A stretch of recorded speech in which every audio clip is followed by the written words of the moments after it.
Welcome back, podcast world. It's your girl AJ, the Suburban Princess, here back with Birds of a Feather, the co-ed edition.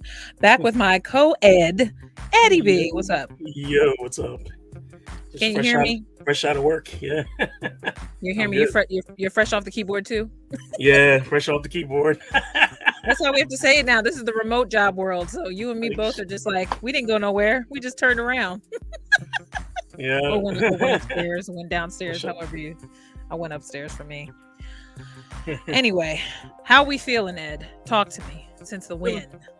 Feeling good. I mean, it was a little rocky in the beginning. That was a crazy game. I'm just saying, crazy game. Like the points, like I mean, I knew. Remember, I said it was going to be close, so I didn't think it was going to go like that. They were going like punch for punch. It was like you did, and that's why I said I wanted this specifically for you to start, because everything I look back at when I watched the pod again a couple days ago, I said Eddie said he wanted 3 sacks, and that's why I texted you the other day. How many sacks did they get? I think they got 3, right? Yeah. So, and then I said I wanted Sweat to get 1. He did get a sack. Yeah. So that was right. And I then said BG. MBG. You said BG. I said BG, so I got one of them. Right. So we did. And the other ones came from other people. So I mean. Right. But we're pretty much on the money. I mean, and then you said it would be close, but then look what happened. It kind of got blown Slay open. almost got his pick too. Slay did, but he helped Reed out. It went off his helmet. It went over his helmet. You could tell he was looking around when I looked back at it. He was like, "Where the hell did the ball go?" I know. Then he was right there. Yeah. Shout out to Slade too, because he rang the bell for the Sixers game this past week. Shout out to the rookie, Blankenship. Yeah, Reed Blankenship. He came out and hey, he did his thing. He had interception.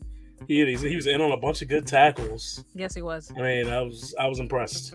That first interception, Eddie, did he not look like he flew out from another corner? He came out of nowhere. He came out of freaking no. I kept watching it back, and I even tweeted it the other night because you know how you still thinking about it when you're going to bed, because I was, you know me, I watch the post stuff, and I'm laying in bed going, no, seriously, I typed it, I tweeted, I'm like, where the freak did he come from? Because I didn't even see it.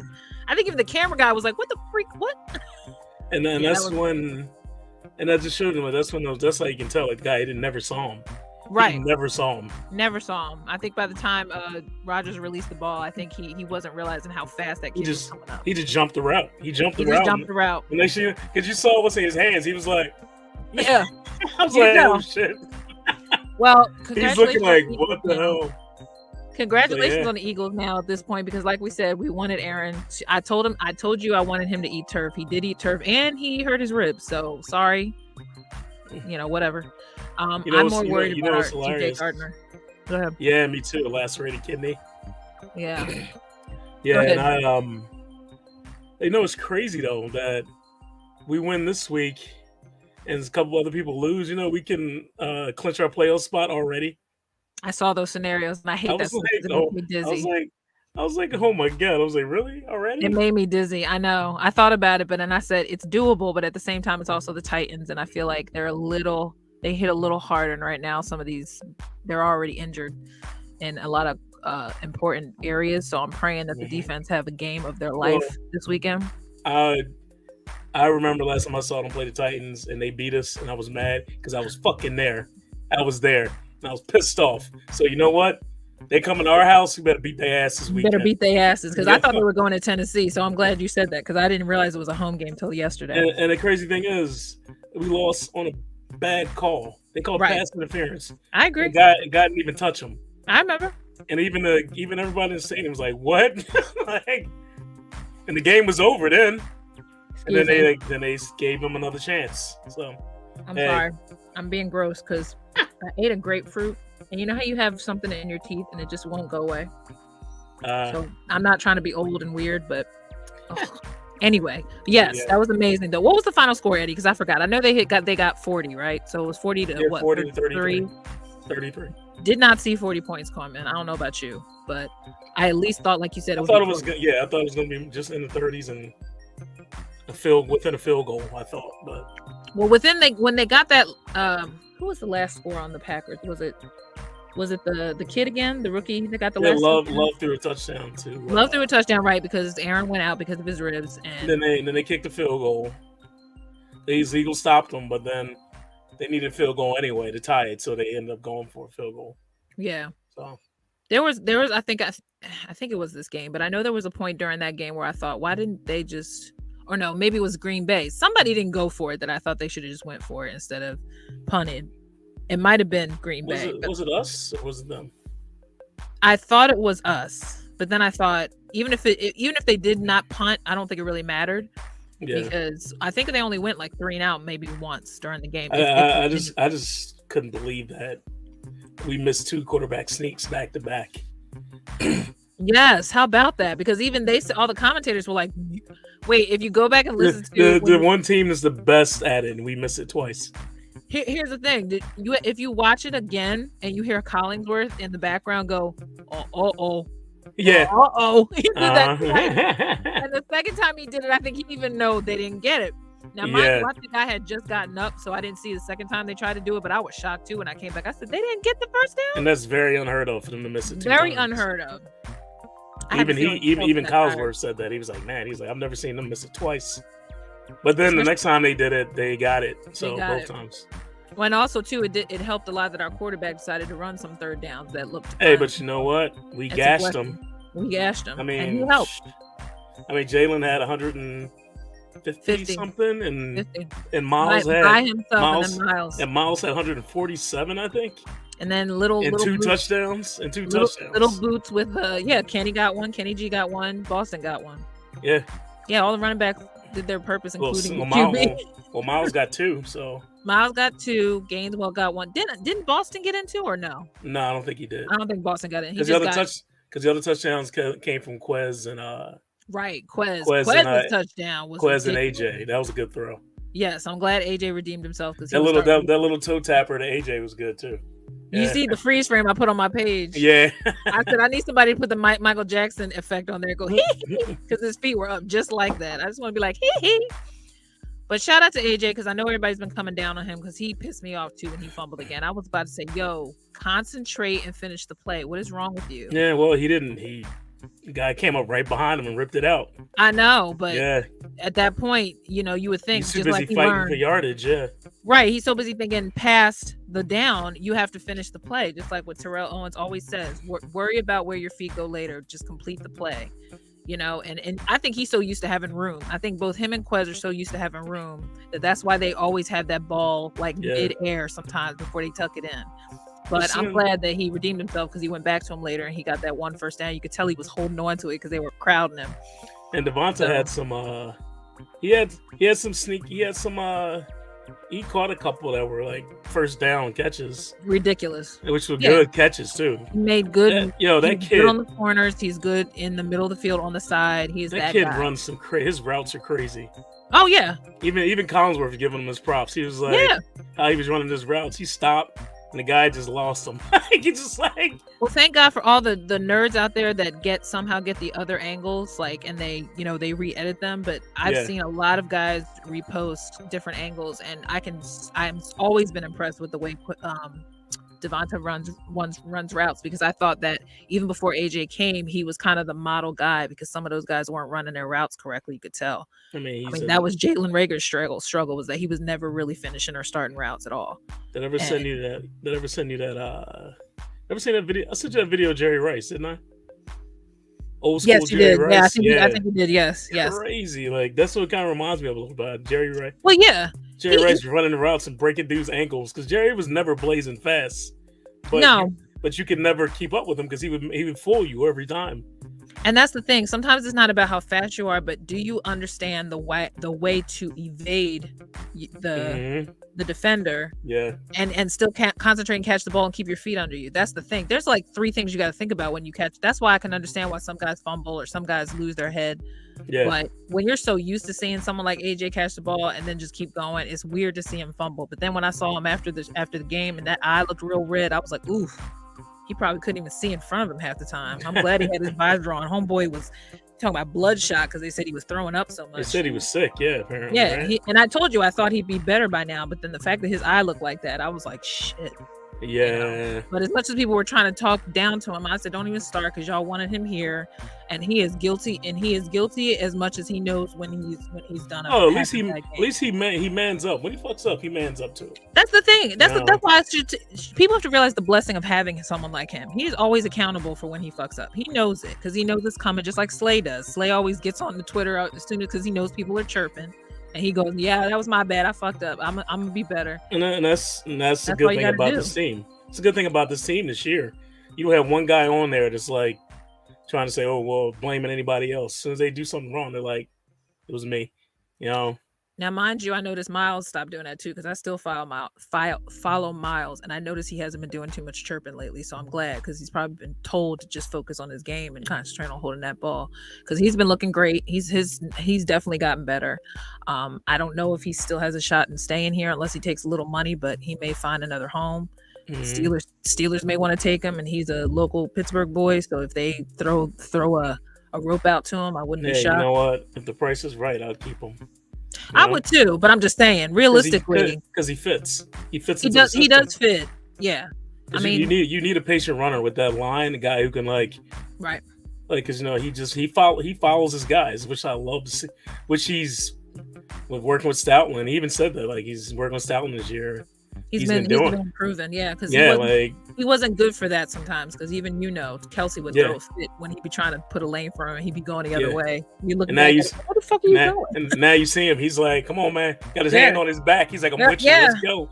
Let's go." I do notice that. Yep, that's how you know there's growth. And here's the thing. This is the thing that I always worry about when players come into because there's a lot of guys that are probably not going to come back next year just because there's a lot of free agents. There's a lot of guys that they know they can afford. But with Miles, I feel like it's almost like BG, where you've been through so much pain and so much growth. Why would you want to start somewhere new, go through the whole 90-day period? I get it. Unless you love the game or they just give you a bigger contract. Well, yeah, that's the question. What I mean? Yeah. That's the question. Does he want to win or does he want money? Or does he want to create? Hey, he's going to get money regardless, but does he want the crazy contract? But you got to remember one thing: they're not paying running backs like they used to anyway. No, you said that. You did say that. It's always running. It's been running back by committee in a lot of places. Not many people have that one running back who carries about 80-90% of the load. Except for the Titans. But those guys, again, he's worth it though. But have you noticed he's been getting hurt a lot lately? Yeah. And like I said last time when we talked, I said there is a way to get him to fumble the ball because he's probably still hurt. So you gotta, to me, it's all the defense has to focus on the technique of getting the ball away from him, not necessarily trying to hurt him. And if they can wrap him up, which I notice only maybe Bradbury and Epps maybe sometimes could wrap him up. They're going to I think Edwards should be able to get him too. Who? TJ Edwards. Oh, duh, yeah. Well, he's the one I'm never worried about. I'm just worried about the other guys that always have an issue with wrapping. The tackling, right. So that's why I say Bradbury's good at wrapping people up because he's a veteran. He knows better. But the other guys, sometimes it just slips through. And sometimes it slips through with Avante too, but Avante's still not there. So they need to make up for that whole gap. That's gonna be a lot. Yeah, we may see less of Reddick up on the line. I hope so, because with that big motherfucker, he's gonna have to stay in the box and watch him. One of these guys is gonna have to. Is he gonna have to be the spy? Is that what they call? Or not even he's not a spy, but he's gonna have to be in that front line he's gonna be that first defense before he gets into the secondary. Okay. So, but we'll see, because and Sue is good against the run, and so is the guy. I mean, they didn't give up. They didn't do too bad against the run in this game. No. They gave up some big plays, but I mean, Aaron Jones is ridiculous. So. Aaron Jones, but they still didn't give up. They didn't get gashed. They didn't get gashed. There was maybe a couple deep runs, but he didn't. If they got a touchdown, it was probably because somebody was again out of position when they got close. But other than that, our boy Epps got burnt a couple times. Oh yeah, no, he did. But again, we can't expect much because he's honestly done more than anyone ever thought. Oh yeah, I'm not mad. He just had a bad game. That's all. He just had a bad game, and I think that there's always going to be limits with someone his size, and the fact that he can get to someone and actually hit them hard is good for him. But he also has to watch himself because I don't know. I gotta see who's healthy though now. Kayvon Wallace is gonna. Is he the safety? Wallace, gonna have to step up. Wallace did some good tackling last night. He's gonna have to play the other night. And if our special teams does not show the fuck up, let me tell you, because when they play Dallas again, it's gonna be embarrassing because that Turpin kid will get a touchdown on them. Somebody don't knock that kid out, man. I'm just saying, like, there's too much space in the middle of the field. That one dude got what, 50-something yards? Yeah, make him afraid to run. Like right now, nobody's afraid to bring that ball out the end zone. Yeah, because the only person I know that really can grab somebody even before they even get near him is Sean. Everybody want to put Gannon on notice, but you got to put the special team coach on notice right now. No, Michael Clay is pretty much been the latest guy to get torched. Yeah, because I couldn't even get on Gannon that much this past game, other than the usual, because there are times that they're still playing too much off their defense. But they have been keeping us in the game, so. Well, that's why I say, and then been keeping us in games. Yeah, so I can understand why people are so quick to be like, you don't know anything about football if you get on Gannon. I'm like, no, fuck that. If they want to go with Fangio next year, I'm still all for it. Yeah, he may just not be our guy. I don't think he really truly understands with the personnel he has what he can and cannot do with them. And I think he still forces. I want to get a little, not too aggressive, but just a little bit more aggressive. Just more, and we shouldn't even have to ask that. Just a little bit. No, I don't want to say I want to go crazy blitzing. I want to mix a couple in here and there. Well, that's what I'm saying. But even when they do, it always seems like it just became a concept. Like, it's not something that they do when it makes sense. It's almost like something like an afterthought, and it's like, no, it shouldn't be that way. And granted, it may not be getting sacks every game, but we are affecting the quarterback. They're getting pressure, but they're affecting the quarterback, and a lot of times, like, some of these guys are just good at getting the ball out quick. Yeah. Like Aaron is one of those guys. Aaron definitely is one. Yeah. He doesn't hold the ball at all for too long. Considering there are 3 sacks, like we said, that was my biggest fear. Remember, I told you, I said he releases the ball quick. They got to get to him. So the fact that they got him down, they got him down with BG and was it BG and Hargrave, or was it? No, Hargrave got in by himself, I think. Okay, but it was BG and Fletch too. Fletch got in there. It was one. He was surrounded by he was surrounded by all black jerseys. I was that's why I think his rib probably became an issue, because that's when he got hit.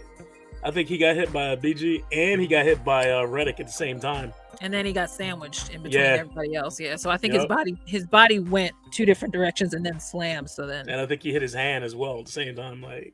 I know one time he did definitely hurt his hand because he was holding his hand like that at one point. Mm-hmm. And I said, "Oh crap," because he still got that broken thumb.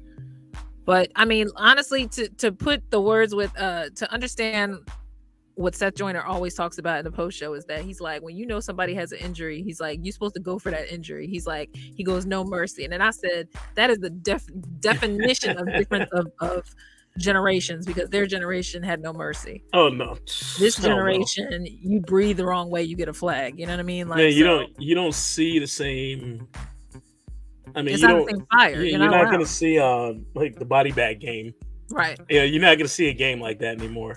Yeah, because NFL's scared because they still know they owe a lot of people money for CTE. Those guys are out crushing each other, like, it's crazy. Yeah, they're too afraid. They don't want any liabilities anymore, but it makes the defense look soft. I hate to say it, because even if they do pop the quarterback, that's what they're supposed to do. Yeah, but then they get worried about getting the flag thrown. Right, getting a concussion, and then if you do hit, then you got to figure out how you control your body, how you hit low enough to not be considered too low.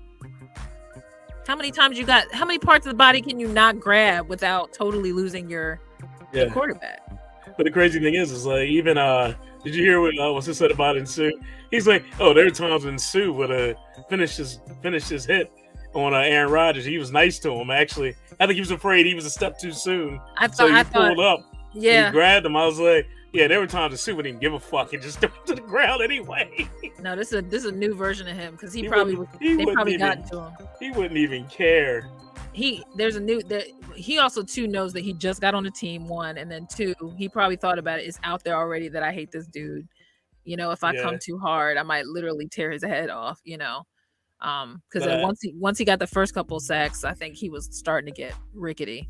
So I did like this story they put up about him. He was saying They showing him and his twins, his twin Yeah, boys. his twin boys. Yeah, Yeah, I didn't realize they were that young. Wow. I didn't either, but they big little They're young like kids. two I or was about to three. say, but they long Yeah. as hell. I said for Well, 2 years old, them no, boys. he's a big son of a bitch in I the game. know. You got two junior son of bitches. Big ass you're and Sue. Yeah, he was like he wants another ring, so his kids don't. He give one to each kid. I was like that's cool. That's motivation. That's So for hopefully we can give it to him. that would be fun because I think that would definitely seal Kelsey as far as wanting to retire for sure if they won this year. If I was Kelsey, I'd go out then. I'd be like, yes, I'm there's done. There's no reason to come back after that. You already did you got about was it 170 games? 170 starts. He beat what's his name? Who's the famous Eagle everybody talks about? He broke his record. Chuck Bednarik. Chuck Bednarik. Yeah, Chuck Bednarik. Oh, did you see Devin McCourty got his 200th start? No. From the Patriots? Oh, his twin. Okay, because I'm thinking the other one's on Good Morning Football. I'm like, I forgot there was a twin. Yeah. Yeah. Mm-hmm. Yeah, he got his 200 start. They were talking about that. Believe it. That is crazy. A lot of these cats is still chilling, just waiting for. Because he even said he was like, "Wait, has my brother been in the league that long?" And he was like, "Wait, yeah." He's like, he did the math. He was like, because even the Patriots called him and asked him. He said they were like, "Hey, do you think? I think it's your brother is about at his 200th career start." I was like, "Wow." Wait, were both twins on the same team? I thought they were briefly. I thought they were briefly, and maybe when the other one came from another team and just to retire or whatever. Yeah, let's look it up right now. Look up the stats. Why not? While you're doing that, I wanted to talk about the fact too that we were just discussing before we started hitting record that we're going to have some return of our injured birds. So I'm very excited that Big Baby Davis has been activated for the 21 practice window, which doesn't necessarily mean he will play this Sunday versus the Titans, but it's exciting to know that the big baby will be out there with the boys again. How it affects Linville and Sue, I don't know yet. It might be actually an advantage for him because maybe he can come off the bench later in the game, or maybe they can start with him to see how he looks and then put the others back in there. Usually around that time is like fourth quarter, third quarter, after the second half begins, that they start kind of being a little lax with the defense. So maybe they'll put him in there just to see how he holds up. Because I know it was a foot injury, ankle injury. So that's probably why they want to be ginger with him, because he's already a thickie. But I'm glad to hear that he's even activated for practice. So what'd you discover? So he did win a Super Bowl with the Patriots. Okay. He's going to retire this season. Okay. So it's Devin and Jason, right? Yeah, he got picked. You were picked by the Titans. Okay. Yeah, and Devin was on. Devin. Well, Devin was with the Patriots, correct? Yeah. Because they both look like my twin cousins, Devon and Tavon, as well. Although I think my cousin Tavon looks just like Debo from 49ers. Devin's still playing, isn't he? Too? Devin's the one who's still playing. Jason's the one who's on Good Morning Football now. I knew one of the McCourty twins is still playing, but the other one's on Good Morning Football now. But that's cool. I think he just retired. Yeah. Well, that's awesome. Either way. Yeah, they both played on the same team for a minute. Yeah. I do remember seeing both of them together because I think I've seen maybe one of those random, like where they're showing people who are mic'd up. They might have shown them on the sidelines together. I don't think they both. Well, Devin played his whole season, his whole career with the Patriots. Yeah. Yeah. The other one I think just came from another team, from the Titans. So. Well, yeah, he was picked up by the Titans first, and yeah, I think he was he might have went over there. I think he had a stint in Miami and somewhere else too. So. Yeah. Wait, shout out to some of our favorite favorite for me, but some of our other Eagle players that went on to other teams and are still playing pretty decently. Shout out to Mac Hollins on the Raiders. Homeboy has had a new life over there, because I know he's been on like 50-11 teams since he left. His team is trash though. Yeah, but but honestly, like, Mac looks bigger. He looks more present. Yeah, I'm happy to see him actually. Yeah, do something. Revitalize his career, because I was afraid he wasn't going to do anything. I didn't think it was going to be anything other than that one deep pass that Carson gave to him that Monday night. That was pretty much the only. And the thing is, the Eagles gave him every chance to. I know. For some reason, I think maybe they tried. I mean, they held on him for a Too minute. long. Yeah, I agree, too long, because honestly, after that, like I said, after he became the backpack boy, after he got that deep pass from Carson, it was like he didn't really match up to that, and then Nelly kind of and he had took his his time. shine. He had his time to shine. He did. They Because both did. it was Him and that Nelly time. both. Because it was that point where we didn't have any receivers, and it was just Mac Hollins was there. Everybody else got hurt. Mac Hollins was still standing, and Greg Ward was the only one who showed up. Greg Ward was always the guy you could rely on at the end of the season to catch that corner pass from Wentz or for whoever. Because I think he did it with Hurts too. But yeah, he was also throwing to he threw the tight ends more, and he's also throwing to Sanders. True. And Sanders had a lot of receptions that year. He kind of had to. Right. Yeah. I went back when I rewound and looked at the 2019 season. I have to admit there were really good plays that obviously people will forget now because it was a forgettable season. But that was 2019 was the year that I was talking about where Miles went off on when they were playing in Buffalo. I still remember that one catch. He was standing at the corner of the end zone, falling out, and Carson needled it right to him between two defenders. That was the Redskins game. Because we were like, oh shit. I was like, wait, what's going on here? Where'd the ball go? Yeah, where'd the ball go? And he threaded that thing. That was the Washington game because I don't even think Carson thought he caught it at first, and then he stopped. He probably couldn't see because it was defenders all around him. And that's the type of stuff that Carson annoys me at the same. He can do some amazing stuff, and then he can turn around and be totally clueless. And it'd be like, how do you do that? Like, how do you suddenly not know how to play a game after he had the most stupidest throws throughout his career when he was here. Well, I look back at it now, it makes me angry that he can't follow through with everything else. I think there's an arrogance about him, and I'm starting to feel that way now. I didn't want to, but coachability about the fact that he's not an easy player to coach. Yeah. And I think that kind of fell into play a lot with him. And I didn't want to believe it at first. Because he had the talent, he has the talent, he has the arm, he has everything. Yeah. But it just the mentality, the game's mental too. Yeah, that's one of the things he didn't have. Yeah, he doesn't have a humbleness as much as I thought he did. I thought he was willing to work with people, but I think after a while, if you got three coaches, having the same issues, and mind you, Juan Rivera will never probably publicly diss him like some people have freely. But, I think he wants to believe that he's still got a future, but I think he knew.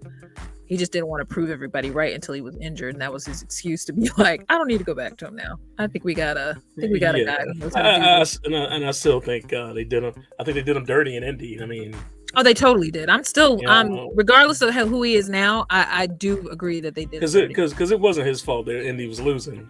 It was the defense. It was already a decrepit thing. He had no O-line. The defense was so bad. And now they're good, but he's gone, and then you see Ryan wasn't any better. So who's really the bad guy? Yeah, he's putting up. I mean, there's games he scored 30 points and they still lose. They still lost. Yeah, granted, he didn't help throwing it in the end zone right at the key moment, but still. Then they're making at that point they're making him force it in. Right. What is he gonna do? Right. But. No, I mean that's what the lesson learned. That's what I'm saying. I'm bringing it up only because it's funny how quickly that the Eagle players that we did have suddenly either flourish somewhere else or they just stay exactly the same. And I think with Carson was an exception where he just pretty much stayed exactly the same. I mean, we just played one this week. I mean, Russell Douglas has had a good run with Green Bay. Yeah, and then that one play that they just threw on him twice, and I was just like, "Yo, Russell, you were showing everybody up 2 seasons ago. What happened, man? You were in the Super Bowl, and practically in the Super Bowl, practically in everything, and now it's like." What happened? He forgot how to play, or he was too scared to play against his friends. I don't know. But but how about it? I think that at this point, the Titans game to me will keep me on my tippy toes strictly because I know that they're a very physical team. I know that King Henry ain't no joke. Yeah. I'm like you now that CJ is gone, who was pretty much our fearless interceptor besides Slay. I just don't know if Slay has that help that he might need.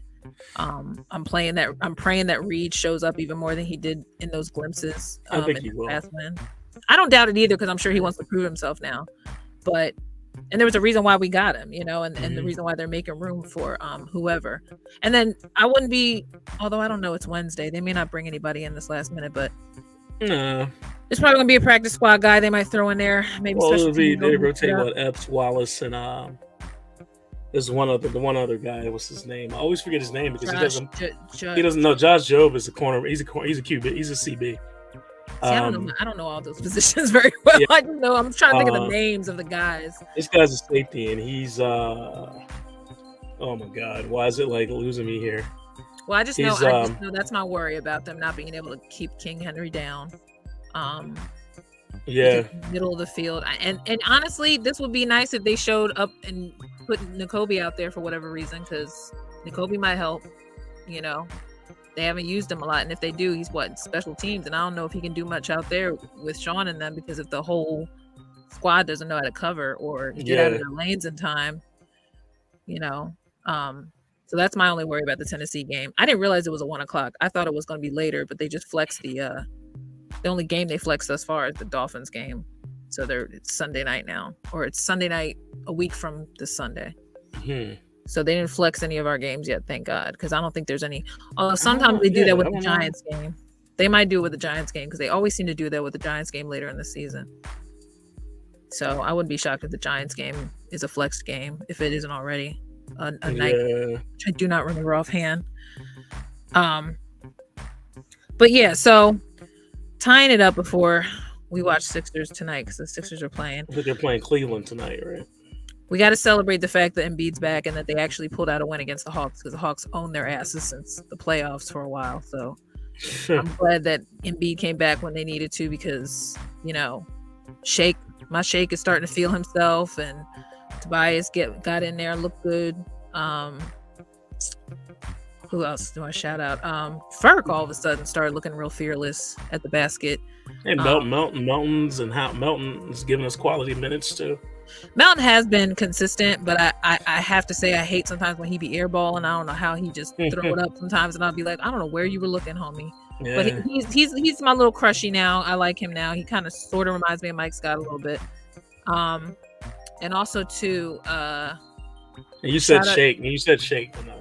Shake got a little thicker, so now, but he's also more fearless, and he's starting to play a little street ballish again. So I think he's feeling himself. I agree with Doc that he is definitely not thinking too much. So I think he's just flowing and letting. Yeah, he's just playing his game. Yeah, he's just playing, and for a while, I think that's probably why when they started him, he never could really deliver, because he'd be thinking too much. I definitely can't lie and say that I don't miss Maxey. I miss Maxey's energy. Like, nobody has Maxey's energy out there, even though they're on the sideline cheering. But you miss Maxey's energy. And yeah, it was refreshing to see Embiid, but I have to admit, I was in and out of that game only because lately they've been so boring to watch. I'm not even gonna lie to you. But it was good to see that they weren't collapsing totally while he was there, because when I turned it on, they were down like 20 points. And I was like, why is it when Embiid's there, nobody can play? And then all of a sudden they turned it on. Yeah, they turned it on. They figured it out and they flowed. And I said, even when they rest Embiid, y'all shouldn't be able to go back to normal just because he's not playing, because that makes it sound like y'all can't adjust to your own star, which has pretty much been running the whole damn team. So I mean, he scored the last 10 points of the team to win that game. He did. Literally. I mean, because what was it? No, that was the Raptors game that he won it for them in Toronto, right? With that basket in the playoffs, right? That's what they did. So Embiid came. He got the last, what they said, 11 points to win that game. So that lull that happens with them sometimes too. It's kind of ironic that Embiid was the one to bring it back when usually the lull happens while he's in there. Yeah. So they got to learn how to play when the energy kind of dips, and I think that's where Maxey and the Beard will help when they come back. Energy, they need that energy shift when they start getting tired, and Doc can't do anything about that. That's not a coaching thing. That's a personnel thing. And Tobias had another solid game. So I mean, Tobias came and started doing some stuff that I ain't seen him do in a minute. That's why I said he's just in a different headspace. And as much as people always want to crack on him when he's having a bad game, I'm like, I'm gonna let him have a bad game, because if there's one thing about Tobias I've learned, is that he's never going to be that star player, but he's always going to be a strong role player. And I think that's just as important come playoff time, because you don't need more than one star on a damn team, honestly. I mean, Maxey and Embiid is enough, and Harden, so you can't even get more greedy. And if Tobias can give you 20 still, hey, that's double money. Digits is fine. That's money. That's Shake money. almost had a triple double the other night. So if Shake can even get there when say Tobias is sitting, that's good. Yeah, he had a double. Tobias had a double that night? Yeah, and Shake almost had a triple double. So that's what I'm saying. Like, if these guys are starting who've been normally strong role players, then that should be good enough. They're never going to be that type of team that consistently plays especially when a lot of these guys were missing from most of the beginning of the season, and it's not even mid-season yet. There's a lot of teams that aren't playing. 12-9. Right. So, and that's better than what I last looked at, because when I was last paying attention, they were like, what, 7-8 or something? Yeah, I mean, and a 12-9 with half the starters out. Right. I mean, this is my point. So when it gets to the point where all those games really become a determination before the All-Star break, yeah, I think they'll have a full squad, or they should. Well, and then George Niang. Should be healthy. Oh, he's been playing too. Shout out Big George, love him. Especially because he looks a little leaner, so they definitely told him to get into the gym because he was looking like a dad bod at the end of last season. I think he finally was like, "I'm serious about this." He still looks so awkward running around there. So he's funny. very awkward. I think that's why Mike Misnelli says he doesn't like him, because I think Mike has an idea of what a basketball player is. Because he doesn't look like your typical basketball player. But that's you know what? Exactly hey, why. Right. But plays, I look at it like we need him for a big bucket. He comes in, boom. He plays. He shoots well. Hey, I'm not complaining. So I'm not complaining, because all you needed was points. That was the problem. They weren't shooting enough. So if he's the guy to just come off the bench and shoot, let him shoot. Yeah, if he's coming off the bench and hitting a couple threes, I mean, he gets you double-digit points off the bench. Yes. Because that's one thing we've been lacking, and the bench has been consistent all year so far. And you said that even before we started podding this year, was that you were like, they need to get a stronger bench. They need to get... Need a consistent bench. Yep. Consistent bench. PJ's been pissing me off too with baskets, because I know he can shoot, and lately he's been, I don't know what the fuck's going on with him. I think he's not being clear about an injury. Yeah, he hasn't found, after his injury, he hasn't found his rhythm since his injury. No, and I think it's just also because he's older now. It's like, I think he's just an older player who, like, he knows how to direct traffic, but he's not really following through on his shots, because his most thing is defense. I mean, he's still aggressive from the other side of the floor, so. They only wanted attitude. That's why he's there. But sometimes it does kill me that he can miss a shot. And I'll be like, how the fuck you missed that, PJ? Like, for real? And then some night you'll see him hit it. I'm like, come on. Right. And then it's random. And it's like, when it doesn't matter at the end of the game, I'm like, yo, brother. Like, you can do all three things. That's why they brought you here. I have a feeling he has an injury, but he's not saying that. But it's important. I think he's going to be okay, though. Well, the man's a dog. We got him for the dog mentality. So that's all we want. Yeah, we know he needs to be the one to give them attitude when everybody starts feeling hopeless. Because you definitely can't rely on Embiid to always be the cheerleader, because he be getting hard on himself. Mm-hmm. But all right, tonight hopefully we'll see another win with them. I'm looking forward to this Sunday. Tomorrow night, I'm definitely interested, because I definitely want to see if Josh Allen can pull it out against the Patriots, because the Patriots are starting to feel themselves again a little bit. That's Thursday, right? Tomorrow? Yep, Thursday's game. So that's why we got a good Thursday game to watch finally. For once, I know. Yeah, and how many? There's only Patriots have been looking good too. So I mean, that's what I'm saying. Like and I want to see. I'm hoping Josh don't have a brain fart and do what Wentz does, where he just chokes the game away at the end. What he's been doing this year a lot, and I'm like, I don't understand, because Josh, you and Diggs are usually like together, and sometimes he just goes on his own shit, and I don't know what he's doing. But that's a good Thursday night game, so I'm looking forward to it. All right, so here's to I'm just gonna put it out there, a good win tonight with our Sixers, and hopefully, all right, well, not even say hopefully, the Eagles will be 11-1 by the end of Sunday. Yep. Here. We will talk again, sir. CoEd Edition. Eddie B. AJ Suburban Princess. And we'll talk to you later. We're out. Out. Take care. Be safe.